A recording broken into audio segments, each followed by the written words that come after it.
আমি আসলে ভারতকে নিয়ে এক্সক্লুসিভলি আমার কথা মানে এখানে আজকে বলবো না। ওইটা তো এটা ভিন্ন ধরনের টপিক্যাল সাবজেক্ট আছে, bilateral relationship between Bangladesh and Bharat. আজকে আমি বলবো এখানে আপনি দেখেন তারেক রহমান সাহেব দেশে আসার পরে মানে একের পর এক মানে সরকারের প্রতিনিধি ঢাকায় রাষ্ট্রদূতরা ওনার সাথে মিলিত হচ্ছেন, সাক্ষাৎ করতে আসছেন এই আগ্রহ নিয়েই যে উনি আগামীতে এশিয়া প্যাসিফিকে একজন গুরুত্বপূর্ণ নেতা, শুধু বাংলাদেশের নয়।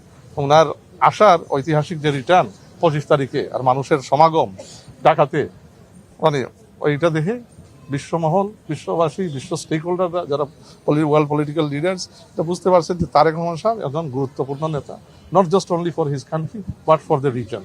তো স্বাভাবিকভাবে ওনার প্রতি এখন ইন্টারেস্ট, আগ্রহ আছে কিভাবে বাংলাদেশের সাথে মিলে আগামীর মানে রাজনীতি আপনার রিজনে এবং ইন্টারন্যাশনালি আমরা এগিয়ে নিতে পারি। তো এটা মানে স্বাভাবিক, ওনার সাথে যে যোগাযোগগুলো হচ্ছে ওই আগ্রহ থেকেই হচ্ছে।